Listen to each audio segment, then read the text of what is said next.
महिला आरक्षण लागू करने की मांग को लेकर के अखिल भारतीय महिला कांग्रेस ने आज जंतर मंतर में हुंकार भरी। अखिल भारतीय महिला कांग्रेस की राष्ट्रीय अध्यक्ष अलका लांबा के नेतृत्व में सैकड़ों की संख्या में कांग्रेस की महिला कार्यकर्ता जंतर मंतर पर पहुंची, जहां उन्होंने जोरदार प्रदर्शन किया। महिला आरक्षण विधेयक को तुरंत लागू करने और इसमें ओबीसी कोटे की महिलाओं को शामिल करने की मांग को लेकर ये प्रदर्शन हुआ। कांग्रेस नेता विरोध कर रहे थे तो उनके हाथों में तख्तियां थी जिन पर लिखा था, कहे हर भारत की नारी, अभी लागू करो 33% हिस्सेदारी। शिल्पा जी, महिला आरक्षण जो बीजेपी कहती है कि महिला वंदन अधिनियम उन्होंने पारित तो कर दिया, लागू कब होगा ये अभी तक है और आप लोग चाहते हैं कि तुरंत लागू उसको किया जाए। बिल्कुल एक टॉफी सामने रख दी गई है प्लेट में, लेकिन कब खा सकेंगे इसकी कोई तारीख नहीं है। अगर उनकी नीयत साफ होती तो तुरंत साथ के साथ कर देते, उसको टर्म्स कंडीशन के साथ नहीं जोड़ते।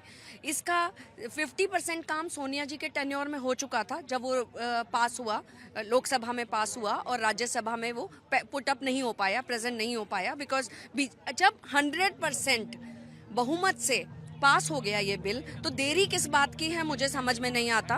पूरी महिलाएं अपने हक के लिए कितना इंतजार करना पड़ेगा, पूरे देश की महिलाएं। महिला कांग्रेस की मांग है इसको लागू करो, आज करो, अभी करो। हम लोग इंतजार नहीं कर सकते, इतने साल इंतजार कर लिया है, अब और नहीं कर सकते। पहली बार एक बहुमत में सरकार है और पूर्ण बहुमत से 100% बहुमत से ये बिल पास हुआ है। इसमें इफ एंड बट नहीं होनी चाहिए, हमारा हक है और हमें मिलना चाहिए। इस दौरान महिला कांग्रेस संसद का घेराव करने की तैयारी कर रही थी, लेकिन पुलिस ने बैरिकेडिंग करके उन्हें रोक लिया। इसके चलते महिला कांग्रेस कार्यकर्ताओं ने जमकर हंगामा बोला। कांग्रेस का आरोप है कि सरकार की मंशा नहीं है कि महिला आरक्षण बिल को लागू करे। आपको बता दें कि कानून को लागू होने में कुछ समय लगेगा। वजह है कि अगली जनगणना और निर्वाचन क्षेत्रों के परिसीमन के बाद ही ये तय हो पाएगा कि कौन सी सीटें महिलाओं के लिए आरक्षित होंगी। हालांकि कांग्रेस महिला कार्यकर्ताओं का यही कहना है कि इसे फौरन ही लागू किया जाए।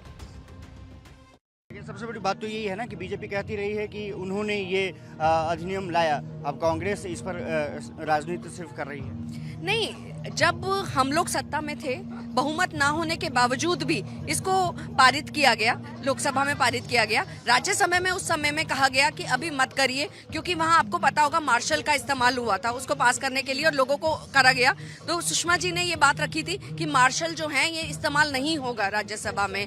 हमारी नीयत शुरू से साफ है और कांग्रेस पार्टी ऐसी है जिसने राष्ट्रपति, प्रधानमंत्री, महिला मुख्यमंत्री, महिला स्पीकर सब कुछ दिए हैं, तो उनकी तरफ से कोई इफ एंड वोट नहीं है। अगर होता तो उस वोटिंग नहीं होती, 100% वोटिंग नहीं होती। जब हम साथ में हो, आपकी नियत है तो डिले किस बात का। आप कह रहे हैं जनगणना होगी, परिसीमन होगा, क्यों ऐसा क्यों?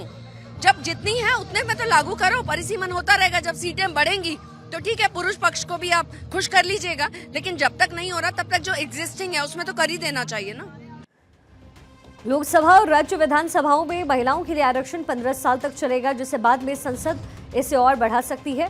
मोदी सरकार ने 2023 नारी शक्ति वंदन अधिनियम लाकर के विपक्ष को भी निःशब्द कर दिया, लेकिन अब इसी को लेकर के कांग्रेस सरकार पर हमलावर है।